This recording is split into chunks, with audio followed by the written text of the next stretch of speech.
So today I want to go through a little more about how we languish in our language and why we can never get undone from the mess we're in, because the words are basically Phoenician, Latin, and Greek amalgamations with some British thrown in there. But it's all, a lot of our language is meant to deceive or have secret hidden meanings. So let's get into it.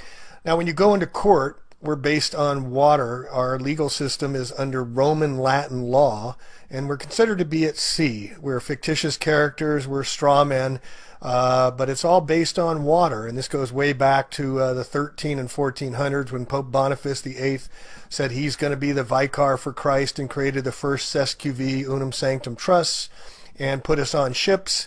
And that's why we always have in our Admiralty Court, we're on our citizenship, we're on our leadership, we're on our relationship, we're on our ownership, friendship, hardship, partnership, membership, internship, warship, sportsmanship, sponsorship, relationship, craftsmanship, companionship. Why are we always on a ship? When we go into court, we go in through the docket, and there we find the bailiff who's going to bail us out.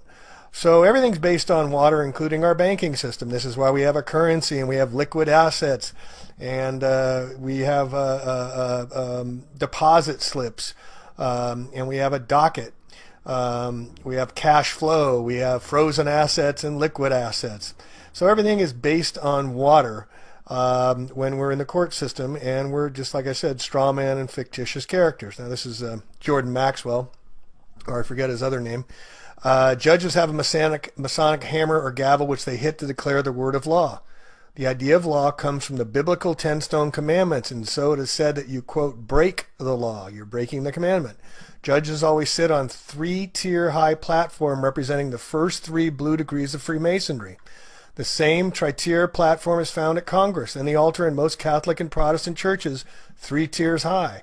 That's also why you give someone the 3rd degree related to the 3rd degree of Masonry, where the initiate is asked a series of probing questions he must answer correctly in order to become a Master Mason, which is the 3rd degree. There's usually a gate around the church altars, just as there are gates and swinging doors in every courtroom, called the docket. The congregation at church all stand up to recognize the priest, just as all rise when the judge walks in. Judge takes a recess because he is in court playing a game of 10 commandments, with lawyers who play the dialectic antagonist game, bouncing the advantage into each other's courts. In the courtroom, witnesses must place their hand on the Old New Testament before giving their testimony, just as priest's sermon is often called testimony, also known as mon from moon in testimony, and sermon. Also, to testify used to be you had to grab your testicles in the old, and that's why women could not testify, because they could not grab their testicles to assert themselves in court. Also, the black robes are Satan robes, and the gavel is the phallic gavel of a penis that he's ruling with. As a witness swears in, one hand is placed on the Bible while the other is held up. In church, where parishioners feel the Holy Spirit offering during psalm, they will hold one or both hands up to praise the Lord. Quote, then when you get further into Saturn, you begin to understand his color is black, and he was god of one of the many different Semitic tribes or groups, and one of his symbols was a square. Then you get into the square black mortarboard that the university or high school students wear when they graduate.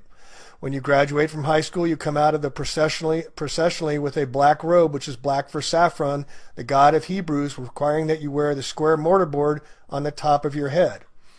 As I said, this is Saturnian in principle. The square mortarboards are, of course, used by the Freemasons for their plaster, so that is why you wear a square mortarboard when you graduate, ultimately becoming an alumni. It all has to do with Freemasonry. It all has to do with control of the education in this country. Freemasonry is owned by the Jesuits. He doesn't go into there. Jordan Maxwell doesn't go to Jesuit, or recently has. Square mortarboard on the head is usually black, the color of Saturn, one of the ancient Hebrew gods. This is the same black used on the robe the judge wears when he is going to throw you in jail, because black represents Saturn. Saturn is the old Semitic god. This is why churches and courtrooms look the same today, because when you go into churches, you sit out here with the poor folks in the chairs, out here in the pews, but you cannot go in onto the lifted higher elevation. You can't go inside the gate. You can't go inside the little doors. Only the priest can go inside there and officiate you. You stay on the outside with the poor folks. The altar is always raised at least 3 tiers because in Egypt that was the way it was always done. The altar was always raised so the people could see the representative of God dressed in black. The priest comes out on the altar dressed in black, and he's officiating for you. He is the mediator between you and God. That is the same thing that happens in the courtroom. You walk in and you're a part of the poor folks sitting out there on your ship, and here's the fence or gate that separates you. The attorneys, who are known as bar attorneys for British accredited registry, registered under the City of London, all U.S. bar attorneys, you must be a member of the bar to practice in the corporation of the courts, who are for-profit corporations in our legal system, and the attorneys are pledged to the British accredited registry, or bar, where their corporate papers are based in Puerto Rico. The attorneys go inside the gate, and you are the mouthpiece to talk to God and see if you can get off, and the lawyers will be the mediator between God and the judge who judges you and man. That is where all this comes from in our society of today. All right, we can go into court. We have a hearing and present oral arguments to plead our case. The spoken word over the written word. That's why it's Phoenician, or definition. Definition. Get it? This is why we languish, Old French languere, be listless, pine, grieve, fall ill. From vulgar Latin languere, from Latin linguere, to be faint or weak, with our definition of language. Alpha, beta are the first 2 letters that make up our language. Once you start to understand the meaning of words, you will start to see this reality. There are 4 things to consider. 1, definitions need to be understood. 2, etymology of words needs to be studied. It's the study of the origin of words. Phonics is utilized in everything. This is where the Phoenicians are attached to phonics. Example, there's 3 definitions that mean completely different things. There's a letter C, there's the ocean C, and then you can see with your eyes. 4, word splitting, the practice of splicing words into various ways to find hidden elements contained within them. An example of the word splitting is language. Lang, gu, age. Lan means monster that protects the noble ones. Gu, the god of war, and age, the age of the zodiac. So the final meaning of the word language is a monster of war that protects the noble ones, or golden gods, throughout the ages. Language, as we languish. A little sidebar fun. Why do we have noses that run and feet that smell? Why do we drive on a parkway yet park on a driveway? Why at a ball field, if it hits the foul pole, it's considered a fair ball and a home run? And why do we call it a freezer burn? Did you notice the term words is an anagram for the term sword? Switch the letter S in the term words to the front and you get the term sword. The letter S goes one way and then the other. So it also crosses over the other side equally and can go both ways, like the S in snake, serpent, slither, sin. The letter M is shaped like a mountain. V for a valley. T as in top, B for breasts, and D for dome, and C for crescent. Do you think this is by mistake? Do you think this just happens? No, this is all by design, folks. Words are like swords because they can be used to harm you. In a way, words are more powerful than swords for the reason that they can harm or heal you at the deepest levels of your being. In Greek, the term word means logos. The word logos is defined as, quote, the source that controls the universe, the written word or inspiration of God, or a logical and rational argument. In ancient Greek philosophy, the word logos is defined as, quote, the controlling principle in the universe. Belief includes the word lie in it, in the middle, to be lying with an F. Alien, a lion. They're lying to you folks about the aliens. And then when you tell your vision, you tell your lie to your vision.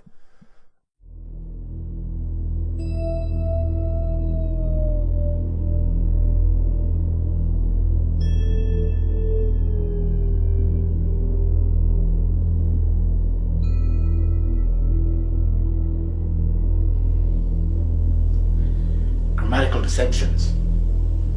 In 1966, we lost the pound and we converted it into dollars, pounds and dollars. The pound was a weighted note on silver, was equivalent to 1 pound of silver. So it was a monetary system that operated on actual weights of metal. Shillings and pennies and what have you, florins, whatever it was. It was all based on an amount of silver, and the pound note was a representation of 1 pound of silver. So you could take the pound note in and redeem it for £1 of silver. In 1966, that changed from from a pound to a promissory note system, like the US Federal Reserve promissory note system. But something else changed in 1966 as well. And what happened was our schools removed grammar and Latin from the schools in 1966. So prior to that, at school we learned grammar and Latin. And Latin were the roots of the English language, or many of the roots of the English language. So, and my father used to call Latin the math of English. And when, in 1966, when the school got rid of Latin and grammar out of the curriculum, my father bitterly complained to the school and said that the students will become illiterate. They won't know how to read if you take those things out of the curriculum. Well, I'm going to show you exactly what's happened. It's strange that this happened in 1966 too, when the pound went to the dollar, and grammar and Latin were removed from the schools. So it's funny that is. But I'm going to just show you just how stupid and dumbed down Australians have become in a grammatical deception, or in a grammatical sense. I'm going to write Commonwealth of Australia into 3 different formats, and you will be able to read the whole 3 of them, or you will assume you can read the 3 of them. But after I've done this, I'll just explain the difference between the 3 of them. Okay? First, let's write it in English.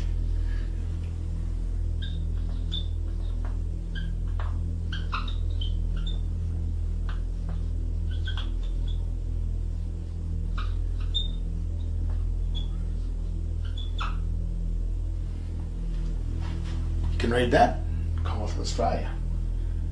Now let's write it in ancient Latin. Now this is going to be strange. Not many people are aware of this, or aware that it's relevant today. But ancient Latin is the official language of the Vatican. That's strange too, isn't it? So I'll write that. Okay, same words.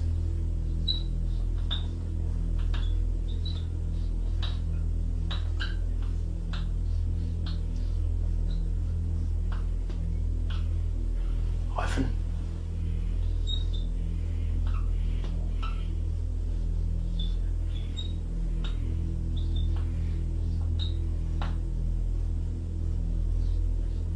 So that's an L there. Commonwealth of Australia, written in an ancient Latin style text. And we have here, which is the 2 hyphens in between the 3 signs, or the 3 words. Now I'm going to write something in Dog Latin, and Dog Latin is a corruption of the essence of the text. It's also known as the text, or the Latin for the illiterate. So it's a language that's used by illiterate people that can't read, that don't know what's going on. I'll write the same words.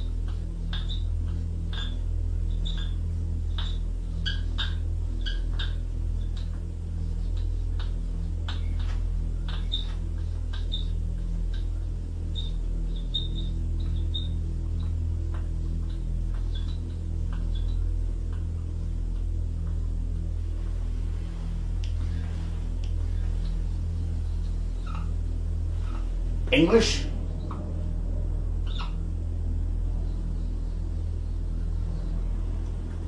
ancient Latin with the hyphens, and Dog Latin.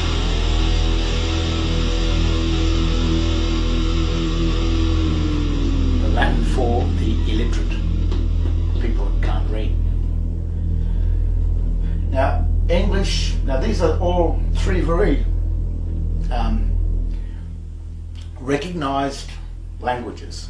But the thing about the grammatical standing of these 3 types of written language is that they don't have any jurisdiction with each other on the one document. So if you've got a page of text and it contains English and contains Dog Latin, there is no correspondence between those two languages written on that paper. And that's the reason why when the currency of our nation, of our country, was changed from a weighted silver, which was a de jure or real money, into a promissory note type of a money, which is based on the United States Federal Reserve promissory notes, which is really called a company scrip, or internal accounting notes. That's all it is, internal banking notes. After that happened in 1966, they removed the grammar and the Latin from the school in order that the people start to assume that this is English. Now, you know something's wrong with that. If you saw that written everywhere and you saw a hyphen in between the words, even if you didn't know your Latin and your grammar, you would instantly know, well, that doesn't look right, there's something wrong with that. There's nothing wrong with that at all. It is another language. But when you read this here, Commonwealth of Australia, without the hyphens,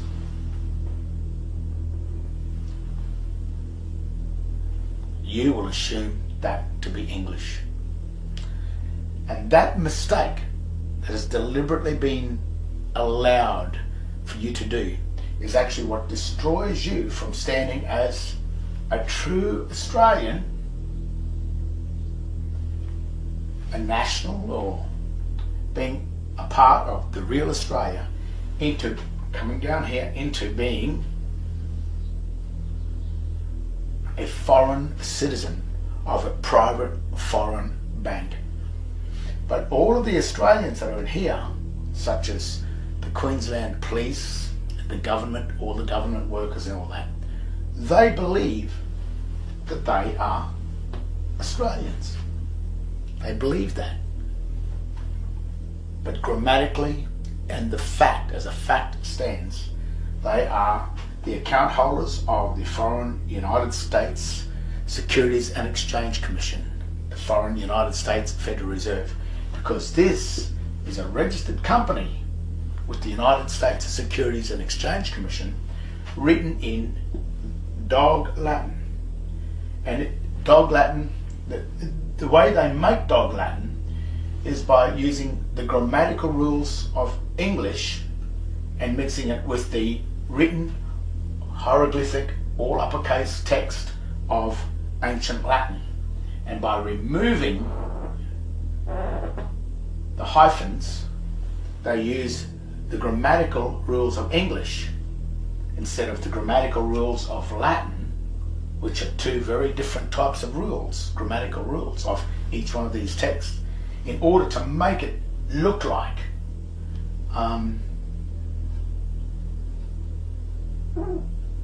normal English. That is the grammatical deception. I call it the Justinian Deception, because this whole system of deceiving people into going from the public, common English, going from common English public into the private contracts of Rome, the private contracts of Babylonian texts, of fiction, of a lie, is done through the grammatical deception of making you believe that this text is English when it has no jurisdiction whatsoever.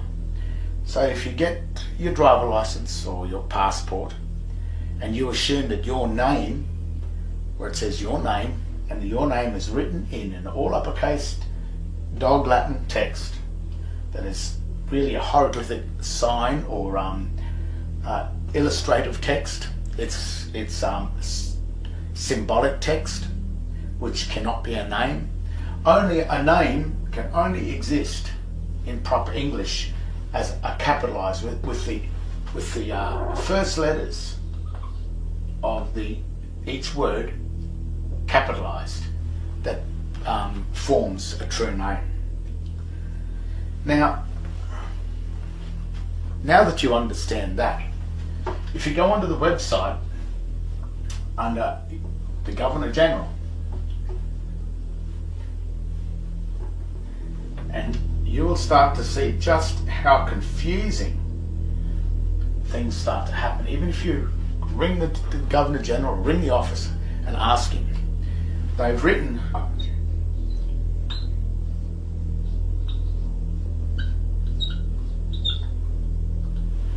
hyphen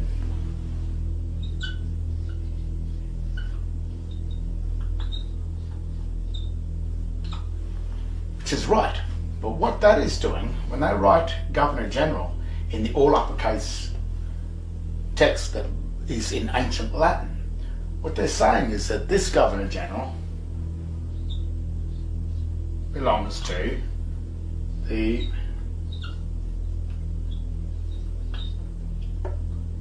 Vatican.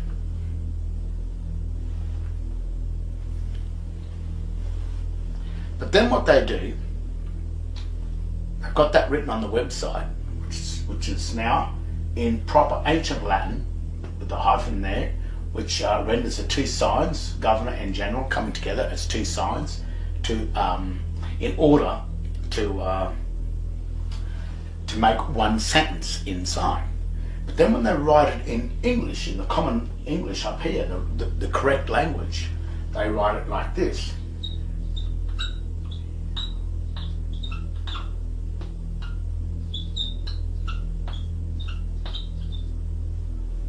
They hyphenate the English. Very clever trick that these usurping foreign corporations, these foreign corporate banks are doing to the people of Australia. Because what that does is destroys the English text, because to create, to make two words appear as one name, as in Governor General, this would translate as this.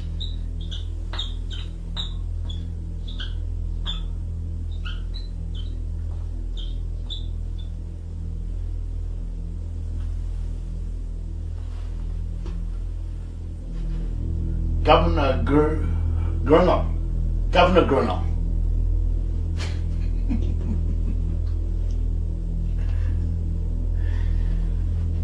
Because that hyphen there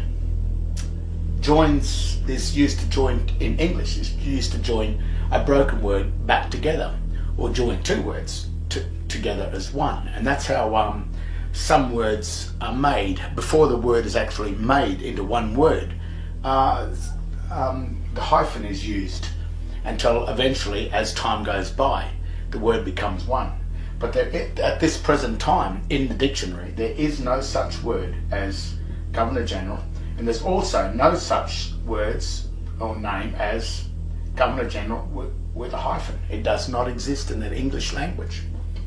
So what they're saying is that this Governor General is the property of the Vatican. The Vatican owns the City of London. The City of London owns probably, more than likely, owns the US Federal Reserve. And the City of London is the bar. And the bar are all the lawyers. So any lawyer that is in government, such as the prime ministers and what have you, most of them are, or the very prime minister that signed us up to Unidroit,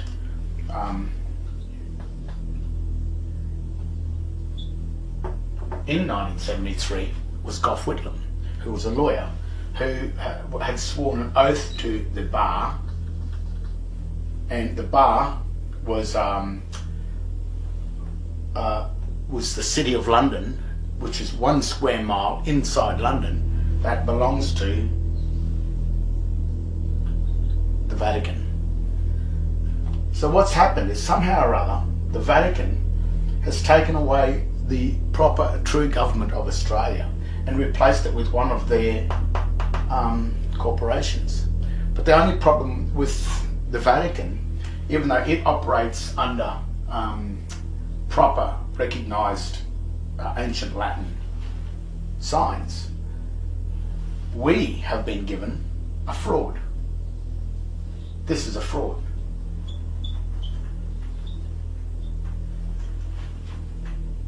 It's not real.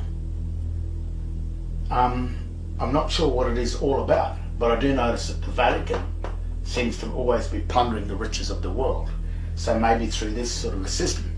They also give us, on your driver licenses, as I said before, your driver licenses, your passports, etc. You also get your name written in all uppercase Dog Latin, without the hyphens. That's Dog Latin. So the Dog Latin is the language for the illiterate. It's Babylonian text. It's text that reads absolutely nothing. If you translate this Governor General without the hyphen into English, it simply translates back like this.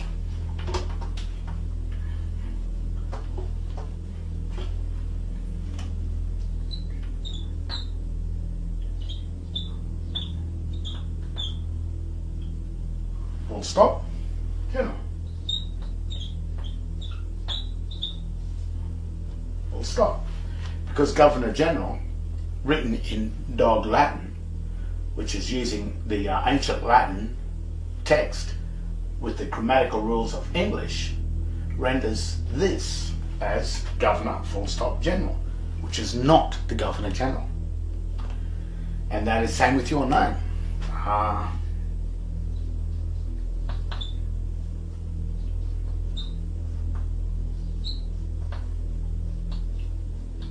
Written in that, like on your driver licenses or on your passport, etc., translates to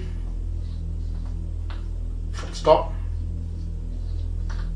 full stop, full stop. So the whole system is a lie. It's just an absolute lie, because they are using a Dog Latin text, which is a debased text under Latin, under the legal dictionary, Black's Law Dictionary. Dog Latin is the Latin for the illiterate, for the stupid people that can't read. But in the English dictionary, the Webster's English Dictionary, Dog Latin is a debased text, a debased language, and the word debased means in the Webster's Dictionary,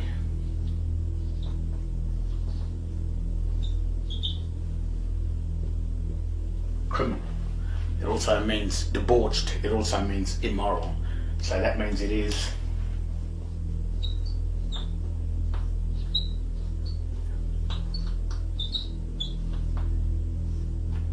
against God.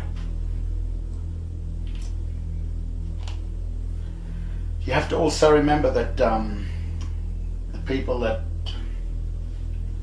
are ruling this type of Dog Latin world, this fake government, are people like the Fabians, who believe in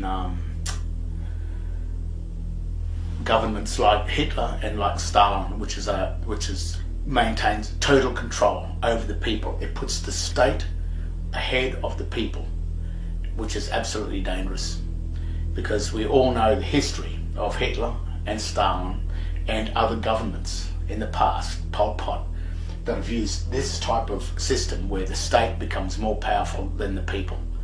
But the only way that the state in the past has come more powerful is guns. But this lot of governments, this new world order, are doing it through deception, deceit, lies, trickery.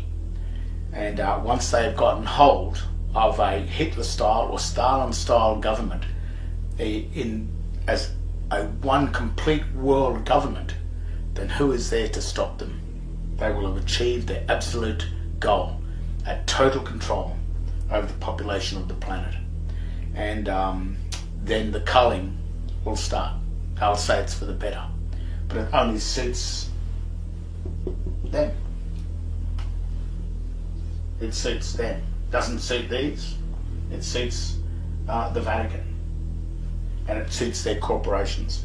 And it also suits the $1 It's the biggest lie that's perpetrated. It is the biggest grammatical deception perpetrated against the people of Australia, the people of the world.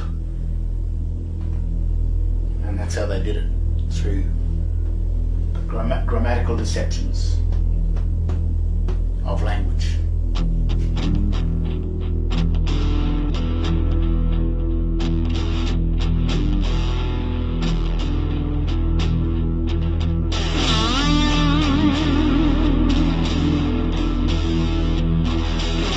Question: what is the most important word of all time? The answer is no.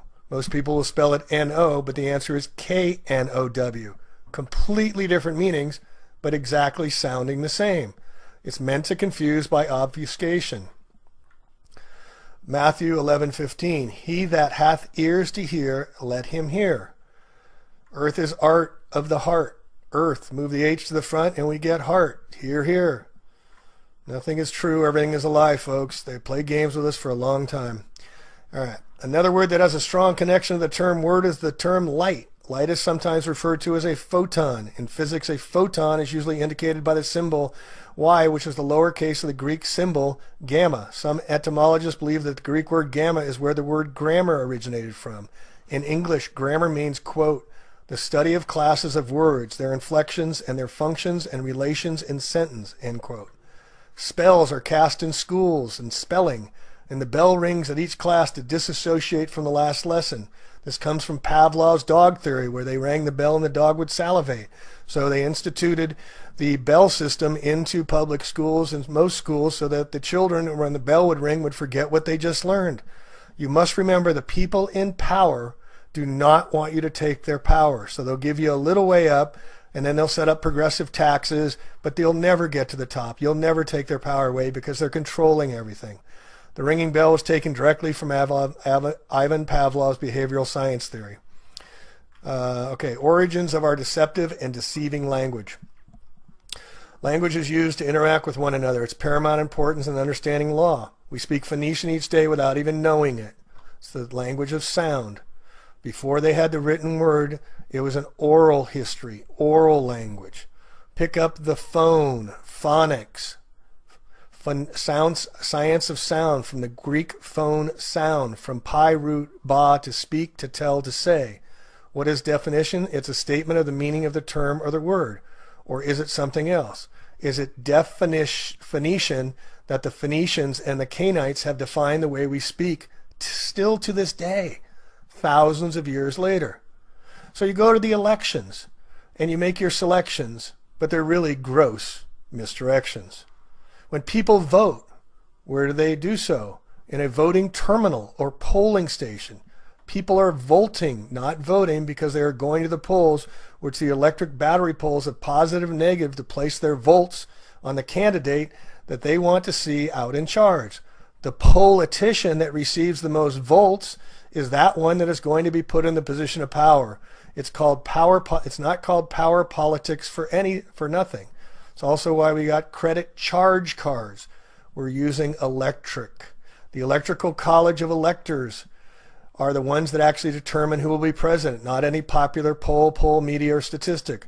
Registering to vote is an admission that the declarant is subject to the exclusive legislative power of the corporate Congress and is a 14th Amendment citizen, a second-class citizen when you register.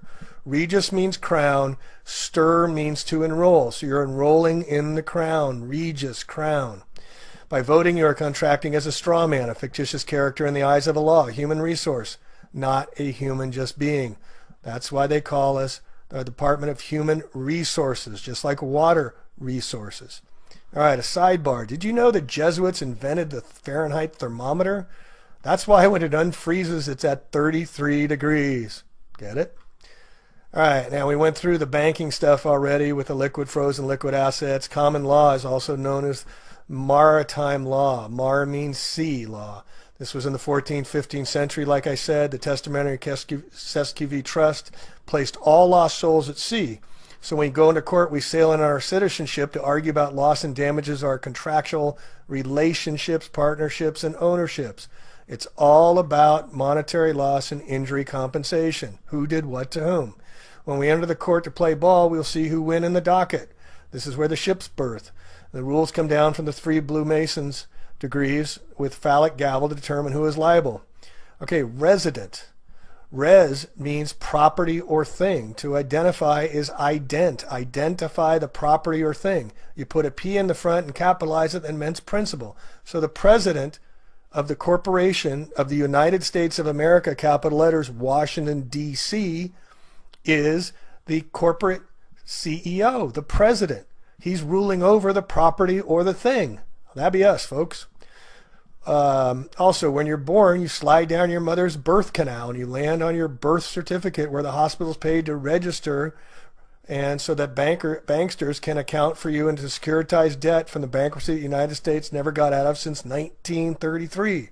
This is why the more debt they run up, the more we owe, and we never got out of bankruptcy since 1933, and our birth certificates are securitized, tradable commodities. All right, a government. Govern means to rule or control. Ment is for mensa or mind, to control the mind. They tell us what they're doing. Straw man is a front. A third party is put up in name only to take part in the transaction.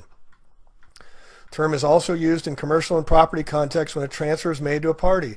The straw man for the purpose of retransferring the transfer in order to accomplish some purpose not otherwise permitted. We're not humans, folks. We're a legal fictitious entity.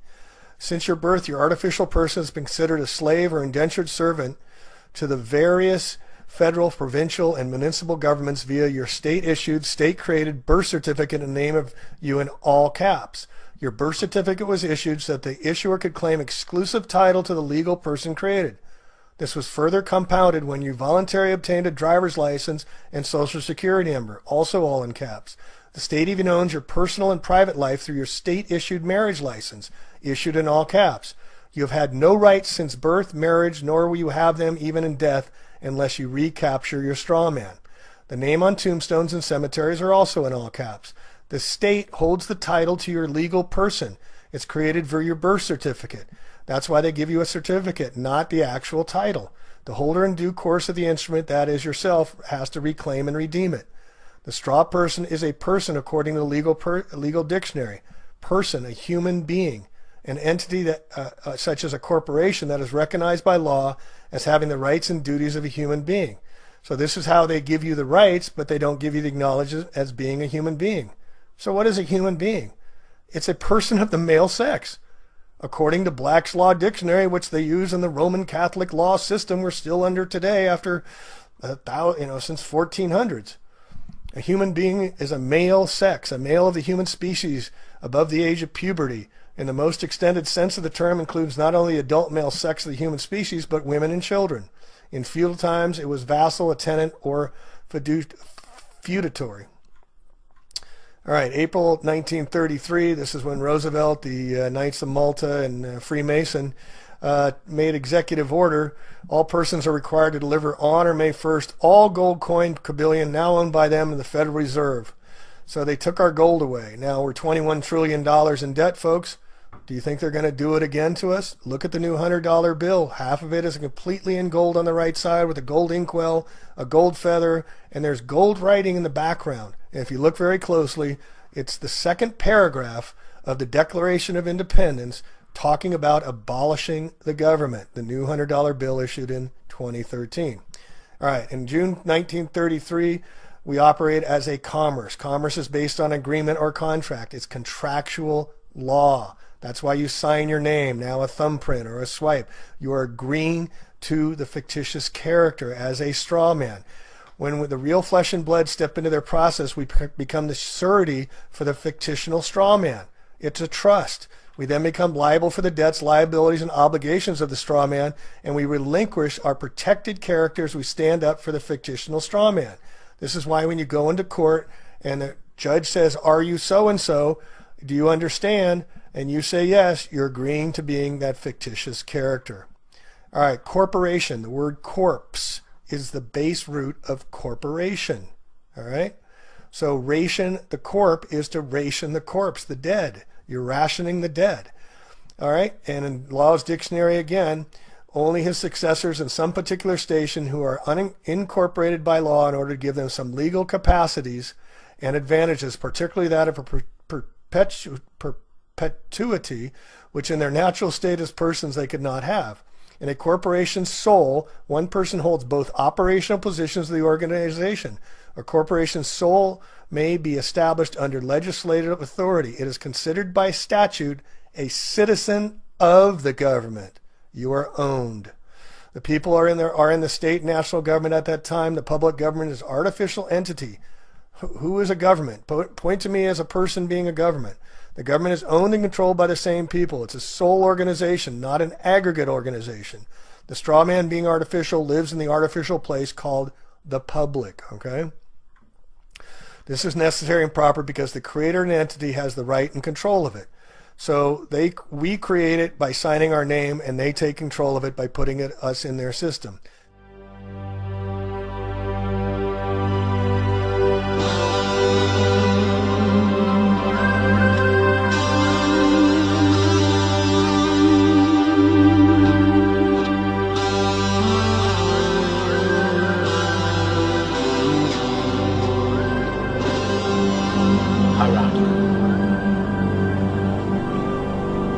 I'm going to show you sort of the rank of how the governments sort of really work. It's a system where one would assume that the President of the United States holds sort of the highest rank because he's got the biggest military or whatever.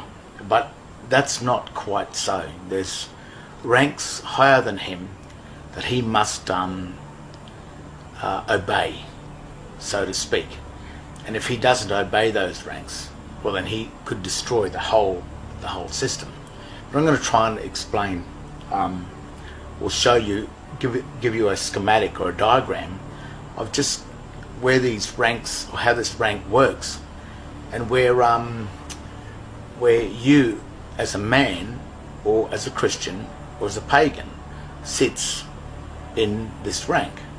And but just before we do that, the English explanation of this word here, it just simply says a system in which members of an organization or society are ranked according to relative statutes or authority.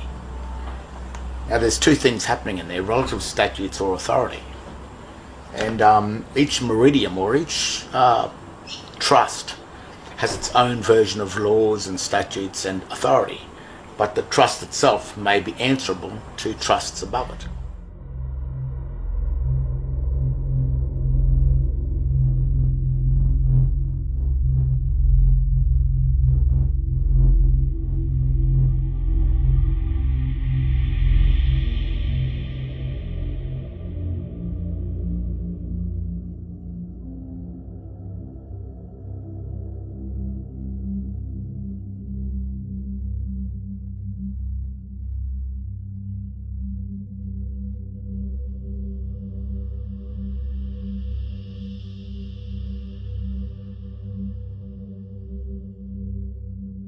And that's the other thing, where some government workers and some police officers and what have you, even some lawyers, are not quite understanding this, the way this system really works. This is a quick rundown of just how the authority kind of works. And first of all, we have God. This God is the God of existence. This God is the one that created all the things that we can see, the world, and that God is the one that we don't really understand. We'll never really comprehend how this whole thing exists or is made, and we don't really have any ability to question that either, because even in trust law, as the hierarchy goes down, this type of system, the lower ranking officers are subordinate to the higher ranking officers. So we'll just see this. And even in the Bible it says never put God to the test because of the type of system that we're dealing with. It's a trust law system. The next thing is man. God, man. Now, you know, in Adam and Eve and in Genesis, God created man and breathed the life into man after he made him from the earth. And this is basically stating that man has a birthright to the subject matter. He's a part of this world because this God created the world and also created man in it. That is our true God. But I'm going to sort of show you how we've lost, we're losing this God. So you've got to be careful. The next thing that happened was in the Garden of Eden, God granted dominion, which is the highest of authority, to man. And what man did, what happened in this, by granting the absolute authority, the legal title to man, that granted the equitable title with God. So man was holding the legal title to God. God was the director, and this is still evident because when this God decides to have a volcano or create a massive earthquake or create a massive storm, there's not much that man can do about it. That's the fury of God. This God, no matter what you do, hate him or love him, whatever happens, you can't question that, and you can't do much about it either, because his fury is of the greatest. And sometimes those storms and that remind us of the respect that we have, or that we should be having, for this God up here. What happened is God granted the legal title to man, so that means man looks after this planet. He's duty bound to look after it. But what he has done, or what's been offered to man, is this thing here, which is called the Vatican. And what that means is V-A-T-I-C-A-N.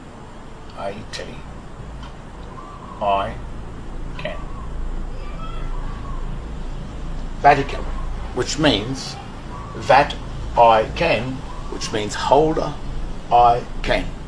And that's the third rank down now. This is the beast of burden.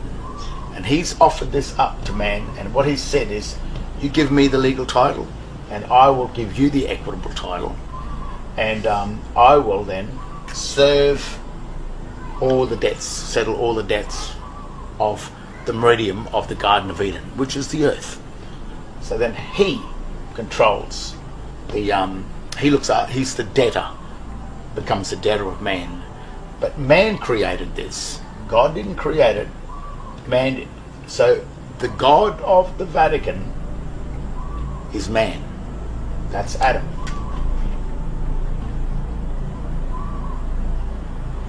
That means man. Adam means man.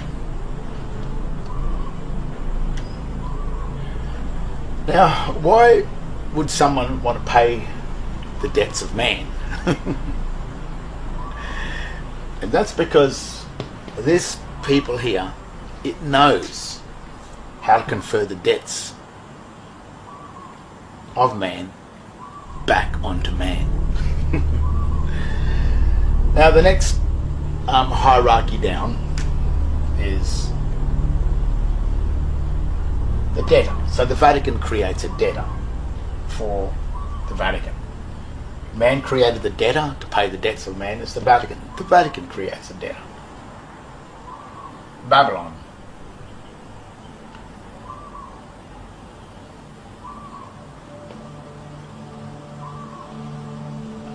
Which means baby for long time. That's what Babylon is. Baby and long, L-O-N. In Latin, It's just child, and lon, L-O-N, means for a long time. And that's probably what the surnames and the infant surname, an infant, so that when you're born, you're birthed into this state of Babylon here, which is really also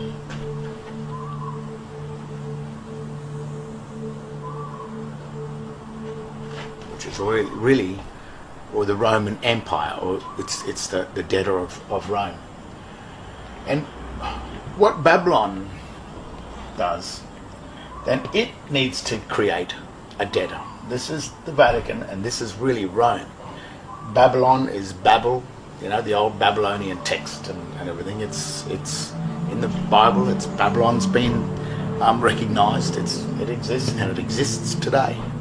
The United States, the Pentagon, that's Babylon. I'll even show you why with the Babylonian text as well. And what Babylon has done is it created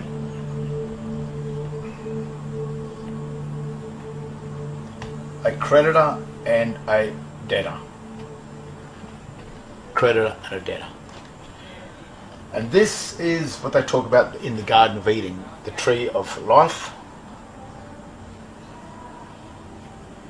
and the tree of knowledge.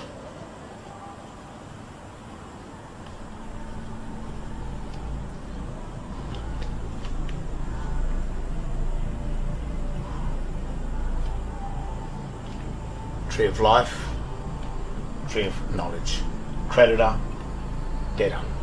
And these two things were accounts. So Babylon had to create a remedy inside this, and to get man to pay his own debts is to turn man into either the debtor of Babylon, so that Babylon could be the debtor of the Vatican, so then the Vatican could be the debtor of man, so that man is the debtor of God. But what this thing here is trying to do is get rid of man, because this is the serpent, the usurper. It usurps in, and if it can get rid of man, then all of the debts that are paid to Babylon and then to the Vatican, if man isn't there, then he gets to keep the loot, keep the gold, keep all of the debts of man. Vatican, the very symbol is also Vatican, holder I can, and holder is like a valley, which is the banks of a river. It is the first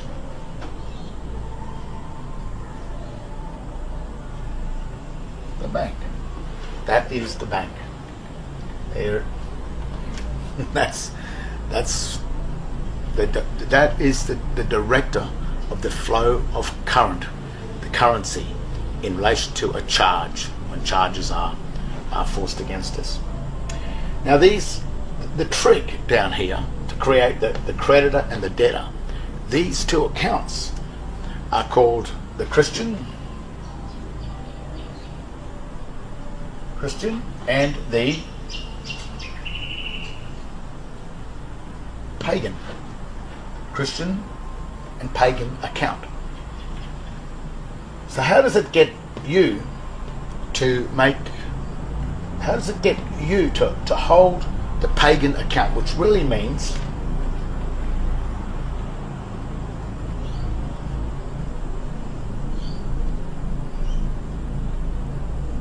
the pay again account.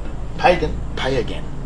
So why this is paying again is because man's already paid. It's already, his debts are paid by the Vatican. But the Vatican are going to get man to pay the debts again for the second time. So now we have God, then man. Man created the Vatican, the first debtor. The Vatican created Babylon. And Babylon created two accounts, the Christian account and the pagan account. The creditor, the debtor. Life and knowledge, L and K. Kill. L-I-F-E. Life and kill. Now, there's two warnings. When God said to man, he said, whatever you do, you never eat from the tree of knowledge. Don't eat, otherwise you will surely die. That was the warning. Now, in the New Testament, Christ came along and he said that in my name only, my name, which is the name of an account, shall you be saved. My name only. So now we have these two accounts, which is the creditor, the debtor. The tree of life, the tree of knowledge, life, death, death, life. We have, they're called accounts. So this account is the account of the creditor. This is the account of the debtor. Now, how do we get man to hold the accounts of the debtor? And this is probably one of the biggest tricks with where the birth certificates and everything come into being. Now we'll name the account, and we'll just show you what's going on. This is the name. This is the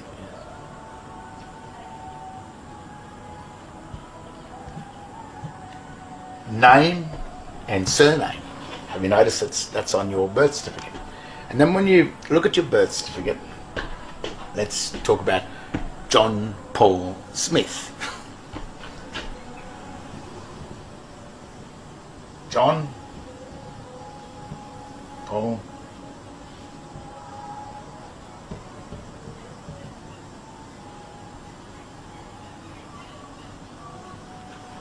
When you look at your birth certificate, you're going to see this, and it will say name and surname. Now that's what you will assume, but there's no surname on that document, on the certificate of birth. But there is a name, John Paul, as your Christian name or given name, and then it says surname. And then that's where the Smith will be, the surname. That's made you sort of assume that's your surname. And then when someone asks you, like a police officer or someone from the state, from the Babylonian state, which is the, at the moment, it is probably the United States Securities and Exchange Commission that owns all of the nations of the world, as well as Canada and as well as Commonwealth of Australia and as well as the United States. Babylon owns these things, and that in modern day is more than likely the US Federal Reserve, which is that bank, and the United States Securities and Exchange Commission. So if you go into Canada or Commonwealth of Australia or any of the corporations, the Commonwealth Bank of Australia, Microsoft, if you look at these companies, Kentucky Fried Chicken, McDonald's, they are all registered to the United States Securities and Exchange Commission. So they all stem from the one world government, Babylon. Now, when you look at your name, John Paul Smith, if you're illiterate and you don't know what's going on and you haven't been taught how to read the signs at school, and just remember what Christ said. He said, in my name only shall you be saved. And then the other thing he stressed was, you must learn to read the sign. Because there's two things happening in this: English and sign. That is called a Babylonian, or it's actually called a Latin or ancient Latin symbolic text.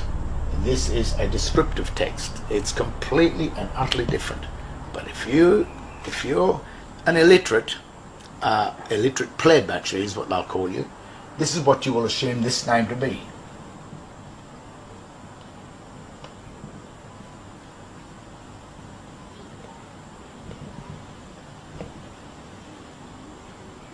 So when a police officer comes to you and says, what's your name and your date of birth, you'll say, oh, sir, my name is John Paul Smith. And yet the name written on the birth certificate says John Paul. So straight away, someone's made an error, someone's made a mistake. And if you're the one that's claiming John Paul Smith to be your full name, when John Paul is your full name on the birth certificate, then that police officer has been trained to, as soon as you give a full name, which includes your surname, which is incorporated with your real name, it's an incorporation, and a presumption, he will take authority over you straight away.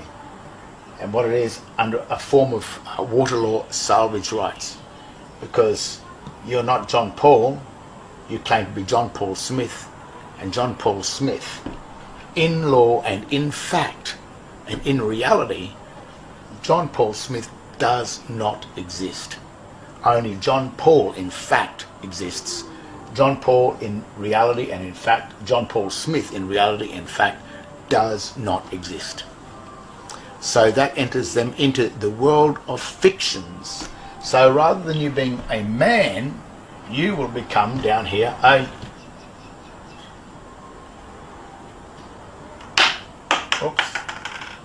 human.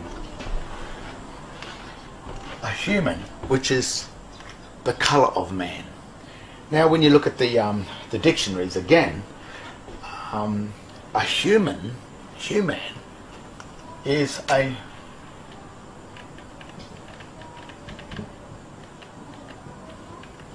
monster. And then when you go into monster, the word monster is a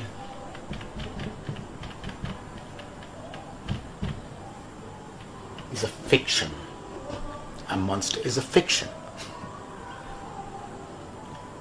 John Paul Smith is a monster because he is a fiction.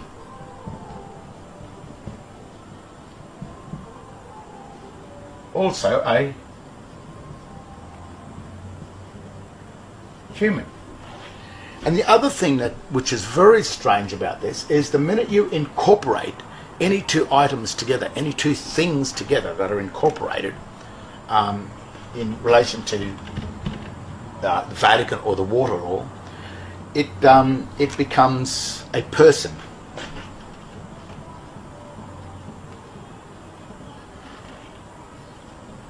And a person is a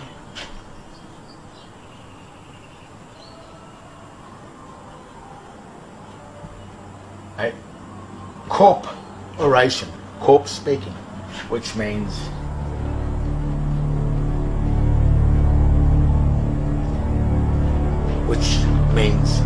dead.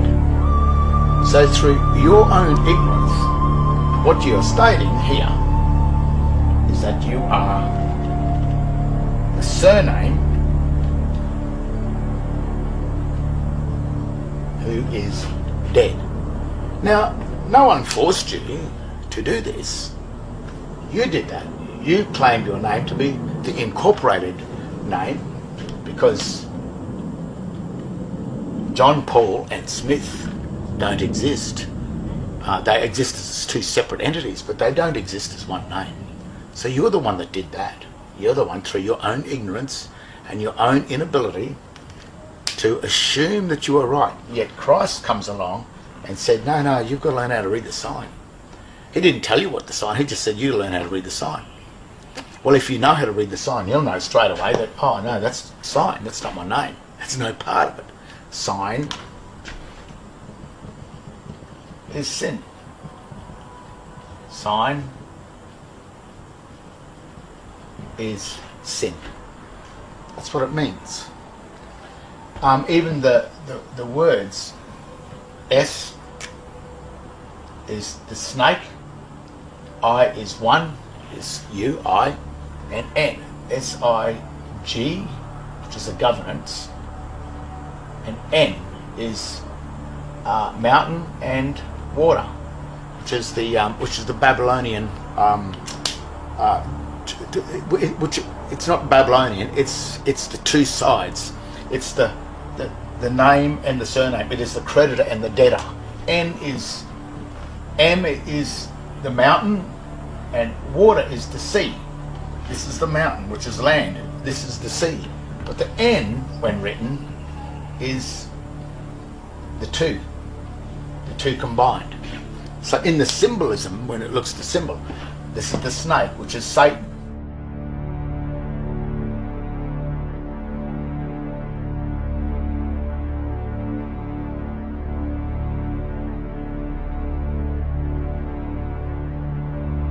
You've become dead through your own false presumption that you thought that your name, John Paul, with the all uppercase symbolic Smith, was one name. And the minute you incorporated and you assumed that, this is what you became: human, a fiction, a person, a corporation, dead, and of course a monster.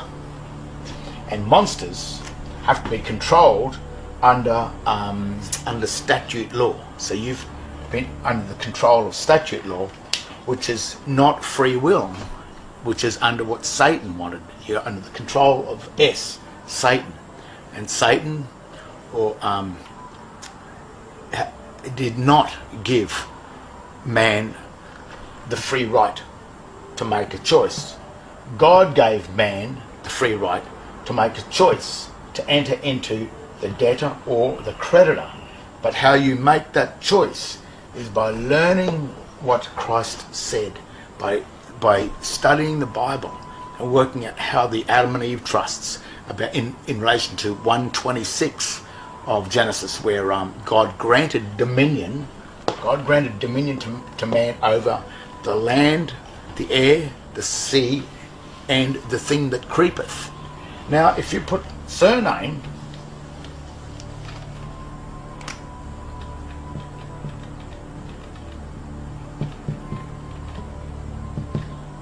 into the Latin dictionary, surname means the thing that creepeth up from below. So what's happened is man has been given dominion over the surname, which is the person, which is the human, which is the fiction, which is the dead corporation. But if you hold any sort of document from the government, such as a driver license, a bank card, or a bank account, or even hold the legal title to your home, if you hold any one of those things, you're dead. You're in the tree of knowledge. You're a debtor.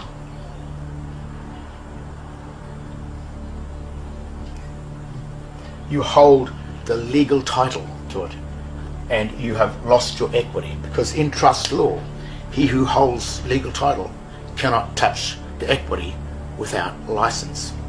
And this goes right back to the Garden of Eden, because when Adam ate from the fruit of the tree of knowledge, which is the tree of the debtor, when he applied for the credit card, the minute he did that, he was thrown out of the first garden, and the only way he could get back into the Garden of Eden was under license.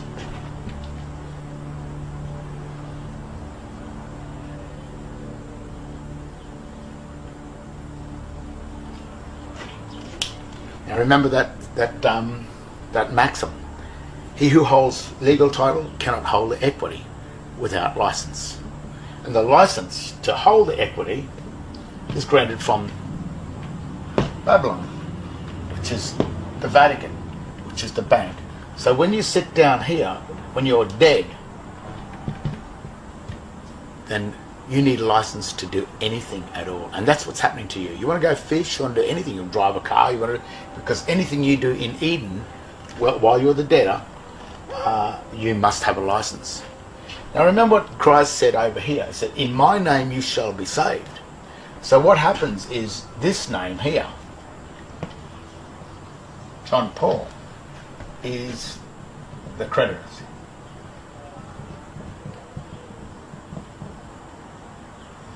The creditor. And because Christ said, in my name you shall be saved, means that you still are living. You are not dead. You are not a fiction. You are not human. You are not a person. You are not a corporation. You are a Christian. There it is there. You are not a pagan. You are simply a true Christian. The Christians that go into the church that you see on every Sunday, they are not Christians. They are pagans. They believe that they're Christian, and that's what this thing is doing. He's the usurper. He's the trickster. Satan is always the Lucifer, the illusionist, where he presents himself as God. Because persons, the only God of a person, which is the only God of a debtor, is Babylon, which is the Vatican. The Vatican created these things here. The Vatican created the incorporation. When two names or two things are joined together, that's it. But when you're Christ, you only have one name. You don't hold any legal title, anything. When you learn how to operate this account, this Christian account over here, you will start to realize that you can have anything you want. Ask and you shall receive. And that's how it really does work. Now, the account name, just to finish off, this is where the real trick has been in here. The Christian account, or the credit account, is John Paul. And the debtor account is the surname. The surname is not just the Smith, because John Paul and the Smith belong to us. That's our name, and this is our heritage. So both names belong to us. So the state can't make a claim over the family name or the heritage or the Christian or the given name. It cannot make a claim. But what it makes a claim over is incorporation. So as soon as these two names are assumed as one, that is the property of the Vatican.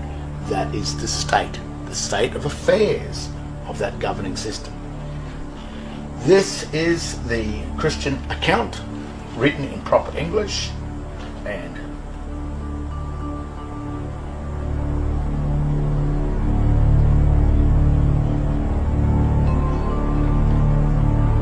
that is the debtor account, the pagan account. That is, so if you hold this name here in proper English, you become the debtor. So when you walk into a court and say, I'm walking into this court, I am a living, breathing man, well, yes, you might very well be that. But the magistrate, who's the administrator, which is Babylon, and the administration, well, it's here. That's what this thing is. Here's the I on the bill. The administrator, which is the magistrate, the man will walk in, I am the living, breathing man, Your Honour. And he will say, yeah, well, that's fine. Do you hold a driver licence? Yes. What's your name? My name is John Paul Smith. Well, the magistrate is obligated to set up a salvage trust, salvation, for this, because this person down here, this man, has been lost at sea. He doesn't know who he is. He doesn't know his own name. And there's another maxim, is if you know not the name of the thing itself is surely lost. So if you walk into the court and say, I'm the man, but my name is John Paul Smith, and I hold a driver licence, the poor old magistrate, he says, what can I do about this? Okay, so he sets up a trust, and then gives him a little bit of justice that's seen to be done to make him feel a bit better, but still whacks him anyway, and whacks him as a debtor. And then once he's got the debt, he can't get out of it. you've got to pay, because debtors pay the bills. And if you're one of these, the full-on debtor that's agreed to be John Paul Smith, because you read John Paul and the Smith in sign language and you assumed it together, that's not his problem. You assume that. You didn't do your homework. You didn't learn how to read the sign. You didn't learn your grammar. You learned nothing. You remained as a pleb, as a dumb idiot, as someone that's... You just remain dumb. So the magistrate, he's just got to administer you. The Vatican, he's got to administer all of you. So what he does is that he throws you on the Vatican ship at sea, in the Holy See. And you lose all your rights then to land law. You lose your standing as man and as Adam. And only because God said, whatever you do, do not eat from the tree, or do not eat the fruit, be a usufruct of the debtor account. Don't do that. Otherwise, you will surely die. There's you there.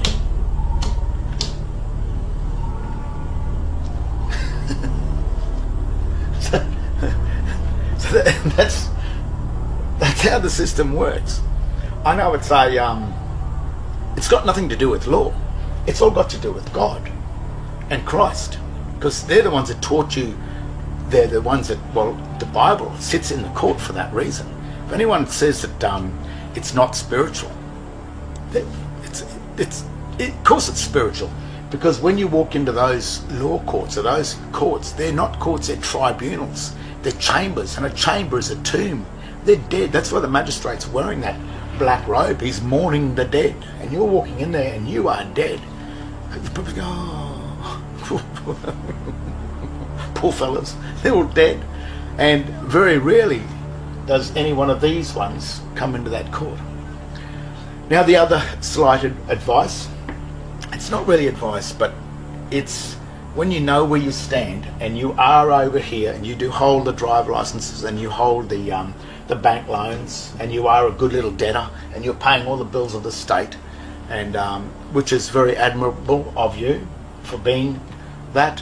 And I think sometimes the state will thank you if you're a hard worker. You will get a good life inside the state.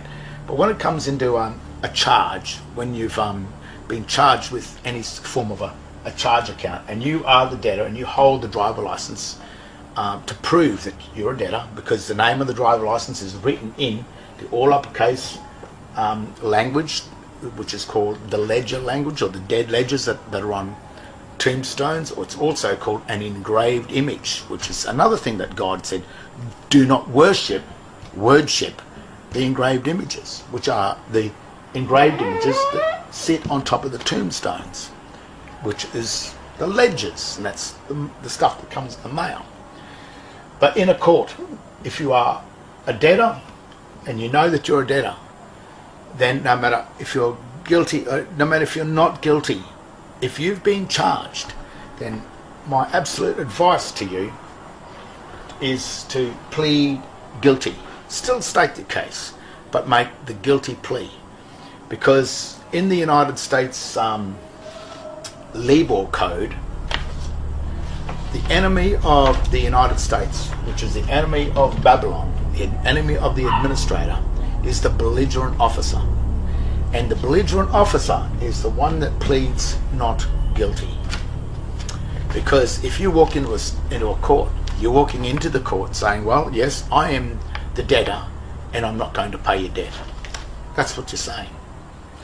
The other thing, what it does in a legal sense, the magistrates love it when you plead not guilty, because the minute you plead not guilty, you violate the military codes, which is the law of the sea, the Holy See, and you put yourself into a state of conflict.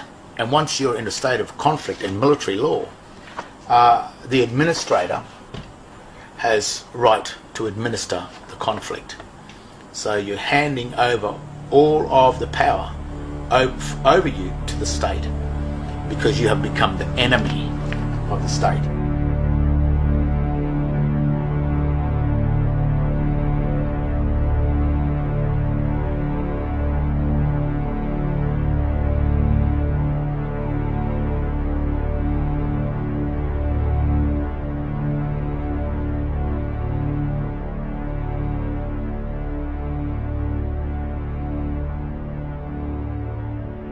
you're not guilty, you can only plead guilty and say sorry. Because when you have operated, when you've walked into this and you've chosen to be the debtor of the state, you have no rights.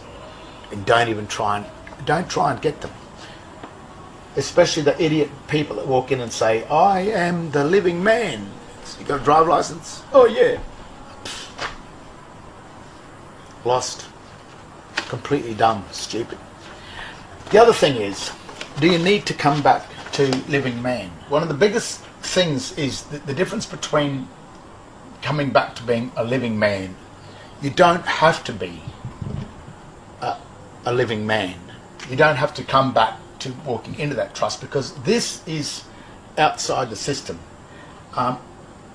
Once you simply hold the creditor account, Christ becomes your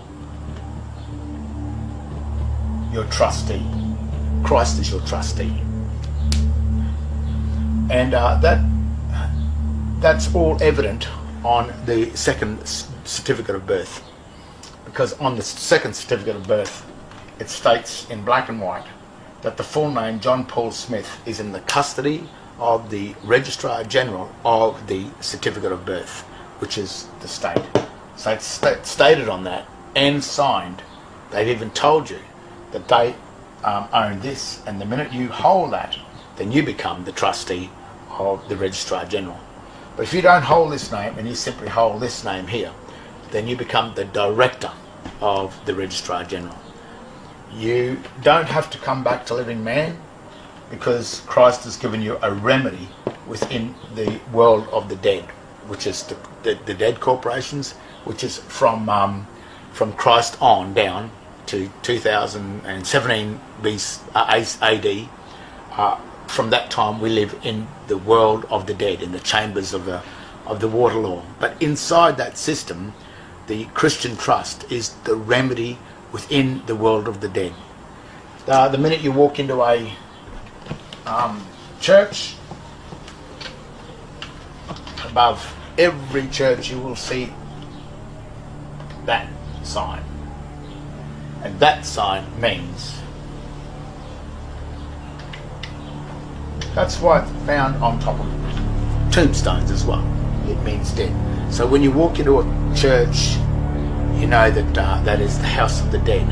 If you are this over here, a true Christian, then you don't walk into those places, because that is for the quasi-Christian, the people that think they're Christians, but they're not. Even other churches, you'll see that if they ever use this type of writing, the all uppercase text, then if they're using any form of symbolic text on the signs or any form of sign language, it's another dead giveaway.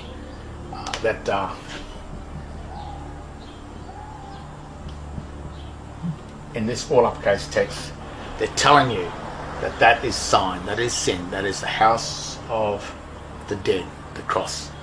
So even though people walk and go, I'm going to church and I'm doing whatever it is, all you've got to do is just read the signs, go into the dictionaries, the legal dictionaries and the Webster's dictionary, start having a look at these signs, and it tells you in black and white everything. But the whole thing of the world of the dead that belongs to the administrator, which is Babylon, which is the Vatican, if you're down here, then you are subject to that. If you're over here, then you are still got the ability of living man, yet you hold the account that directs the Vatican. That's why the Vatican probably doesn't really like real Christians. It creates its own quasi-Christians in all of its church, because it knows it keeps them, or keeps the masses, under control. But when you work it out, usually criminals don't work this out. The people that do work it out are usually the people that do love God and hold this God here as the true God, as they should. And when you do that, then you are subject to the laws of the Bible, like the statutes that make up the Ten Commandments, and also Christ, which is, if you love your neighbour in a spirit of brotherhood, then no war would ever happen. But people that are with this God automatically know that they are subject to the real laws of the Bible, and they wouldn't do anything against their own brother or their own neighbour that they wouldn't like to happen to them. So the people that do work it out and that don't need to be controlled by the state don't need to be controlled by the state, because they are the true solemn people that have worked this out. So I hope that explains the hierarchy and the principle of how our governing system works today in this modern day society. It's ancient and it's never going to change. It dates back thousands and thousands of years. This is necessary and proper because the creator and entity has the right and control of it. So we create it by signing our name, and they take control of it by putting us in their system. Since the government has created the straw man, it is only right that the straw man live under the rules of its creator. So far, the readers might be saying to themselves, what? Precisely, watt. A watt is a unit of power that is equal to 1 joule per second, and this correlates with the situation when people say someone isn't very bright because they need to ask the same question over again. What? What? Wait. That person is said to be dim because they are not enlightened. Dim-wit. You could, of course, refuse everything that is being shown, but that just creates a negative ionic polarity charge within your own biology. Hence, to refuse, because a fuse is an electrical device that interrupts the flow of current if it becomes overloaded. I trust this will not confuse the readers. The use of the word PIN is the reason that banks get you to use a PIN number when using a bank card. Well, the Spanish word born translates to terminal and the point of connection to current of electricity. When people travel to and from airports or bus stations, where they arrive and depart? At the terminal. And as I said, when you use the credit card, you are charged, as in charge card. Logos translates to ratio, symbol, reason, idea, and logic. The ancient Greek believed that the power of the logos can be expressed through words and be used to create mystical things through sound. Have you ever wondered why the symbols of corporations are called logos? It has to do with magic and sacred geometry. The process of using logos, source, energy, and force to create things such as sacred geometry can be seen in somatics. That is where sound is used to create geometric, sacred geometric forms. All right, cosmology and language. You know how the day of the week got their name. Sunday, it represents the mineral gold. It represents the sun's day. Monday is the moon day for Luna or Lunatic's Day. Tuesday is iron, Marti or Mars, or Tyre's god of war after the Norway god. Wednesday is under Quicksilver, the day of Mercury. It's Woden's Day, another Norwegian god. Thursday is the tin of Jupiter. That's Thor's Day. Okay. Friday is Copper or Venera, Venus, God. Freya's Aphrodite's Day. Friday, Freya's Day. Saturday is Saturn's Day, the god of agriculture and lead, because it's so heavy and dense. There's 7 days of the week. There's 7 sacred planets. There's 7 sacred metals of ancient alchemy. 7 continents, 7 seas, 7 energy chakras in the human body, 7 colors of the rainbow, 7 tones in our voice, 7-year itch, 7 hills in Rome, 7 hills in Washington, D.C., and 7 wonders of the ancient world in the 7th heaven. And look at how one is born into the world, or world. Why are we world? First off, from a pedantic perspective, this should be obvious, since the world is world on its axis. The writer of the Matrix movies also knew why, because the main character Neo is actually derived from the Latin word neo, that means spin or wave. The separation of our body from the sun works in a 7-step process. This is why there are 7 major planets and give us 7 days of the week. There are 7 notes in the mode of music, and we also see 7 in the rainbow. The color, sounds, and words that are world are all sep-rated, because the prefix sep comes from septum, meaning 7, which gives us the word September, which was originally the 7th month of the Roman calendar. There are 7 chakras in the human body. The ancients called spinning the wheels of light. This is appropriate because their colored wheels are world, and we live in a world of colors because we are humans. Now you know why it's called humans. Hue is simply a word for color, and the quality of color determined the dominant wavelength of each color. There is an astounding amount of indication and evidence to show that we are multidimensional beings that are caught in a cycle of separation, which is a certain mathematical ratio of vibration waves holding us prisoner in an endless movie-like loop. The ratio is a ration of the God ratio within the base 10 reality. 10 fingers and 10 toes, as the Swedish Teo states, with the meaning of 10. The fake gods that hold us all prisoner also need a ration us because we are their food, and a ration is the food allowance given for one day.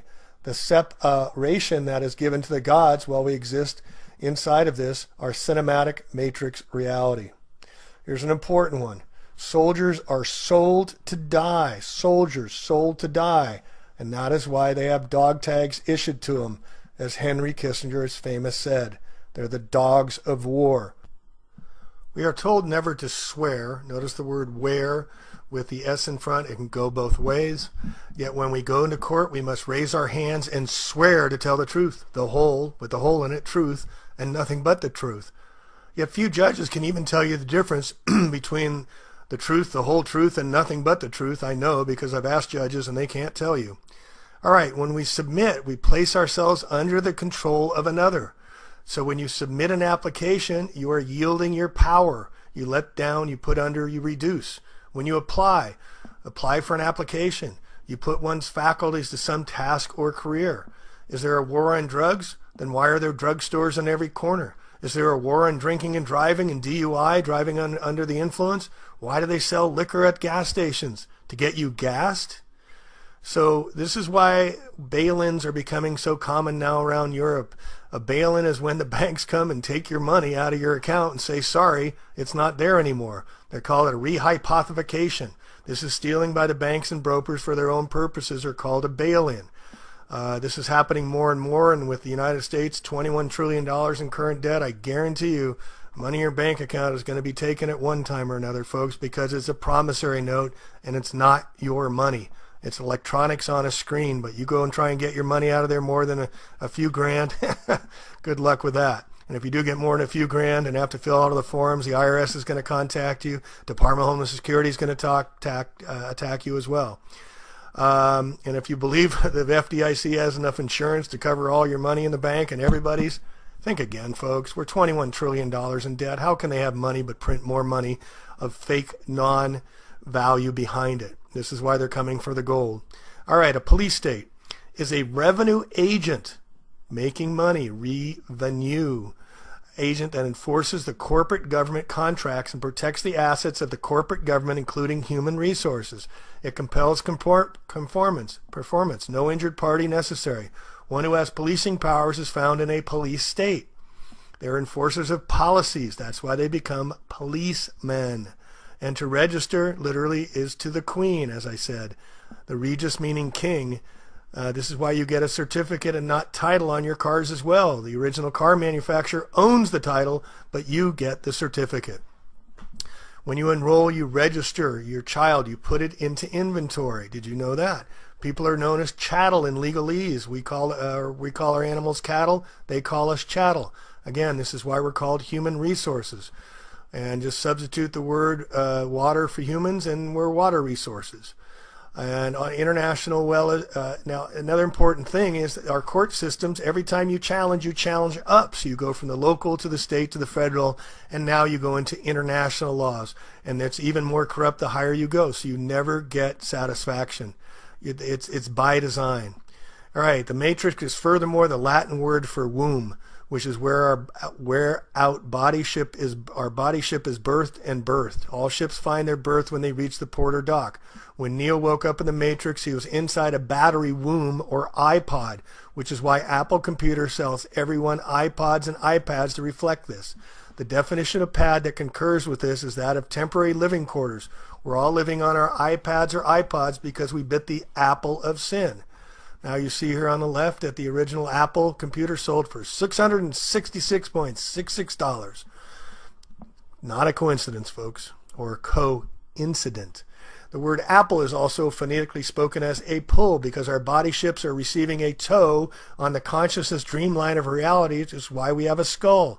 A skull, yes, because a skull is an oar that is used for sculling, and a sculling is the propelling of a boat by an oar over the stern.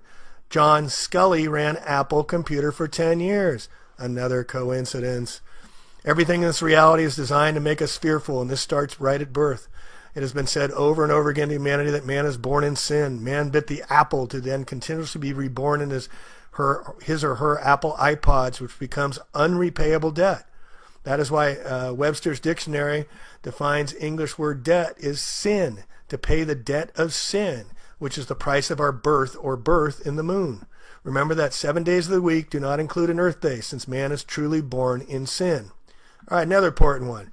How do you say hi to somebody? You say hello. Every time we say hi to somebody, we're saying them to go to hell. This is how much control they got over our language. Every ship, including the human body, is eventually brought into port and then is docked. This is why there's a doctor that delivers the body ship, because it is a new liver or liver being produced. Another living being that is being delivered by the doctor as docked ore. Hence, doctor is phonetically docked ore, and you as a human being are the ore or the ore that is going to be mined for gold in your mind, because mind is mind, giving us the actual basis of the Sumerian depiction of the Anunnaki coming here for gold, because we are the human resources that mined for gold. It's all a play on words, folks, but it has secret meanings behind it. This also displays the fact that humans are seen as chattel property or false gods. When they say it's mine, we are the endless resource being mined, and companies do not have human resource departments because the title sounds fancy. You're also ore, which has an ore because you're the body ship that needs to paddle through this existence, which is the sea of electricity. Doctors use paddles to resuscitate someone who is in the cardiac arrest for this reason. Why do they use to resuscitate the patient? They use electrical currents, just like the sea that has currents. What else do doctors do? They perform surgery because of an electrical surge to the body patient. The docked ore is also the connection to the body ship and sea terminology. Also, our money is currency, since the doctor has delivered the docked ore, an ore that is sitting in its berth and no longer rolling. All right, a double cross. We see them in the logos all the time. Look at on Exxon. Look at there. It's a double cross. Nabisco, a double cross. They're double crossing us, folks. An act of betraying an ally, friend, or associate. The cross of Lorraine has long a history of use in the secret societies. The Illuminati bloodlines, including the double crosses, use the crest of the Lithuania, Hungary, and Slovakia. The Knights of Malta use the red cross, as does the largest oil company in the world, Exxon, Nabisco, etc., etc. So anyway, I just wanted to give you a whole list of these languages that we language in, and how our language betrays us, and how they use it against us. And the court system is rigged to put us on our ships and fictitious characters as straw man, and we have to get off the ship. We have to get away from the legal system. We have to create our new languages, or we're going to languish in their dominance as we have been for thousands and thousands of years, and we have to stop the Babylonian days that have been going on forever.